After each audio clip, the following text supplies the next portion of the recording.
Kune-article loyibhale ngeliphoyisa lelivelile la apologize kuwe because wakutorturisha some time ago, but he's reached out. Emaswati angathanda kwathi ukuthi what happened? Why were you tortured? What exactly happened, and how did you escape from that? Ngiyabonga Mlangeni.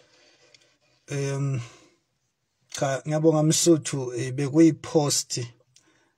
lapha ya epagini lami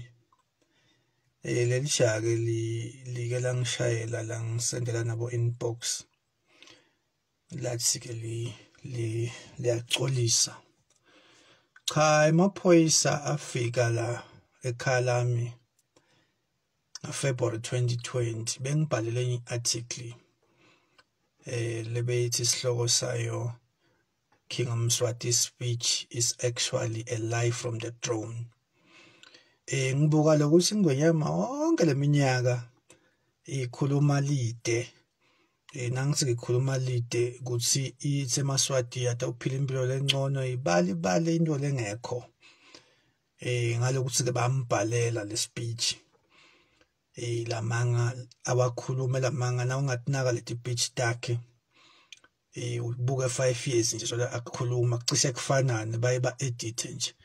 kuthi nalolo landzelala because sike sakhuluma phambilini ukuthi une absolute power awukhoni lokumbuta ukuthi nga2012 wathi kuphi lo wakusho uyakhuluma nje nilalele nikhuthi bayethe labanye bathathe inkomo lapha eParliament bayombonga ukuthi ukhuluma inkulumo lenhle bamiyenge nje lo muntu brainwashiwe ngidawuthi wakhiwe bantu labalaceni kwakhe bamenta nje wabangala ngikonyalo including lamanye eMaswati but ke sibonga ukuthi amanye eMaswati zakavulekile sayabona. So ke leyo article leyo amaphoyisa afika nethi bhamu abela kubo 20 ngawuthi ya ngetulu kwa 10 naso uyale kubo 10 15 ngoba behamba ngequantum aseurenda off ngoba bekacisha aqwale ule quantum afika lekhaya lami aphendulula lokafike mina kwangangiphathi kahle wenami Msuthu athi lamaphoyisa konke la ngenda kona mina ngeke ndiwe lutho wona vele ke kude lendwe lo mnyoze wathi fair lobeka abahola abathwa kaMthembu lo lokuthiwa ubulala siphojele so ke sibonga eMaswati Msuthu eMaswati uma siposta ukuthi nangilo uyahlupha asanendlela eMaswati ukuthi tinsathele litawo asiprotecta njani lamanye eMaswati mphephetha ungamangala asiprotecta kangaka kuba noma sekasonywa ngilabami labahlupha kwavele nje athi ngeke ngikugane wenhlupha ZweMart indvo lekhona leyo lesimangale nathi uthi eMaswati asafeda kangaka kuba nakakubona nje ethi uyahlupha lamanye kanye angala ka pro democracy avele nje athi hawu wena akusuke bakupostile lapha ukuthi ubulala eMaswati suka kimi lo silelive selinalo lolubumbano lokuthi uma wente lokubi wakwenda esiveni kukhona aMaswati latakwenda kona nasemabhange ngeke ngevalele iliphoyisa likhala lithi uma lipostiwe laba uTaylor lapha na uthi ufuna ilona bakunambithi abantu bedemocracy bagcwele lonke lelive mabhange ngibo ititolo ngibo etibhedlela so uma ngabe vele uhlupha leliphoyisa nje ngisola ukuthi libonile lokuthi impilo yami ngathi noma ngathiwa kude lo ngisithinze physical but lempilo ayibi mnanzi vele Msuthu unyalo kulesikhathi samanje umuntu awuvedwa ukuthi wena uhlupha labantu labangibona balole eMaswati anendlela yawo akatshelwa ngumuntu lamanye sivala sesitithola ukuthi labanye bakhala ngokuthi nabafika emabhange abajatshulelwa kahle lokuthi nje uliphoyisa ubonakala ngazi ukuthi loan yakho ungade ya-approveka ngalokuthi uyahlupha. Lesikubonga ke sithine sesithi nisathele ngoba sine sitela amandla ukuthi lo muntu kumbe singabe sesidibambela ngemawashi sithembe wona lamaswati besithembe inkantolo nawo amaphoyisa kodwa ke ngalokuthi kude emandla ke akubantu bantu ke sisiswati level yesinza kungako noma ngabe uthi khanza njengoba amaphoyisa nje lawa labeka ngithochari noma ungathi khanza unemandla kanganani kufuna wathi silive liyesinza live liyahlonishwa lesono ke sabole basenda ngalo 2020 ngihle ngibaveta ke ngamunye lapha ku Facebook ngenhloso ukuthi sale ngibamangalela kule nkantolo ye public opinion lele bantu ngoba leyo nkantolo leyo eMsuthu inemandla lamangalisako ngoba yajuba lenzaba yakho iyatekwa lenzaba online itekwa lenzaba bese yajutshwa baye babe nesijubo sabo ke bekunene uyawukhanze ukuthi uthi nawufunza lamba comments bake bajuba leni yalomnyishifu ngalakaliba kwaphela 2 weeks lesijubo basikhiphile ngabona sijubo sesi-implement ngathi mnawe maswati vele lenzaba seyitekwa vele lana ijutshwe kubonakalise ukuthi nawo lamaphoyisa uma sowuwamangalele lapha Msuthu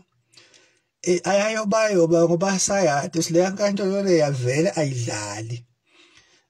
ungenteka lapha kuleya nkantolo lesowufakwe kiyo ifakwa kumbe bowukathi ukuthi loan yakho iya-approve leveta kani lo muntu kumbe ulumember lapha ku-ZweMart Fans Club tinsathele-ke abantu abaningi uyawukhanza ukuthi ubhala indzaba kumbe ukuthi ka-TPM bomake bebantwana bakatholi imali ubhala le ndzaba igcine le ndzaba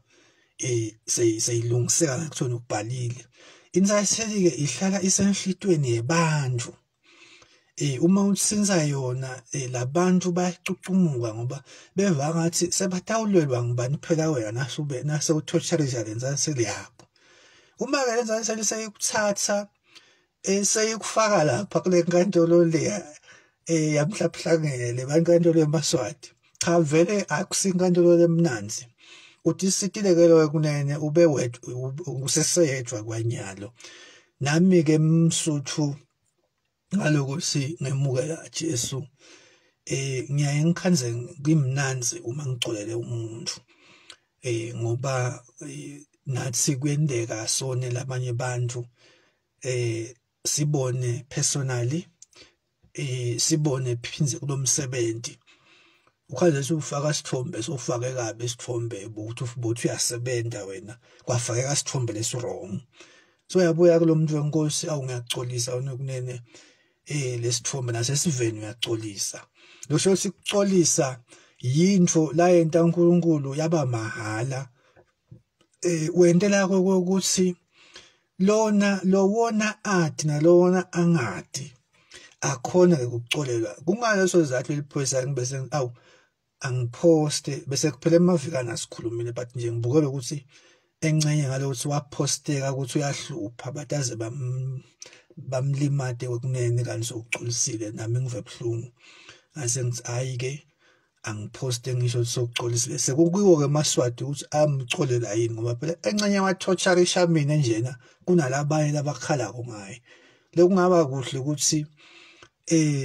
acolise maswatini angacolisi kimi kuphela mina ke ja personally ngibese ngithi mbebhethe angimcolele ngoba kulo msebenzi wethu vele ngeke sagadza ukuthi sitawuthandwa bonke abantu emaphoyisa asihlukumedile hayi kancane sengiphetha nje kulombuto wakho lapha ngabona lenye indlu lapha emaphoyiseni kunalama tools ekutorturisha ayabekwa nje shelfini lapha uthi na ubutwa lemibuto bakuhlukubede uthi uphendula lona bakhulume bonke bakuhlambalade bakwethuke bese nababona ukuthi awusabaphenduli bese bathi ke lo baholako bese uthi asekubuye amathulusi. Nathi akakubuye amathulusi ke soyabanjwa ke ufashwa insimbi ulaliswa ebhenjini. Na ulaliswa la bhenjini ufakwa iplastic ungakhona ukuphefumula. Na ufakwa iplastiki lo munye angathi kumbe ba trainwa ukuthi bakubona songathi soyafa yini. Lo munye akushayela siswini ngalokunye komzaca kumbe suka apompa lamaphaphu yini angathi ukuthi baye bakwendeleni. Phinze ke bakhipha le plastic na uthi uthatha umoya kumbe 20 seconds uthi uyabuya nako ukuphila soyakubona futhi phinze bafaka le plastic. Bahle bakuphala umoya kancane ukuthi njena uma ungafi kumbe na uthi nanga umoya ngiyawuthola bafaka le plastic. Bakwende lokho emahlandla kuba lukhuni ke Msuthu kuthi wendiwe bantu into lenje ubabone badzelela bangendiwa lutho kuyakulimata emphefumulweni wakho. Kangangokuba uyaye utibute ukuthi nangabe labantu laba bemthetho basesebemthetho yini labantu laba. Ugcine ke uthi ngoba sengimangele ngafaka kubo Human Rights Commission ngayeta inkantolo abendiwa lutho asengibikele nasive ke siquick sive especially now since umuntu labamthandzako. Lapho angifuni ukukenga but akubekisa njena bakubuke bakulandzele dudane uyakhanza ukuthi isijubo sakho sibangile sibhlungu vele. Ifika kanjalo ke indzaba liphoyisa lela bese sesiyaliposta eMsuthu ye torturing. Ngathemba sewuphendulekile Msuthu.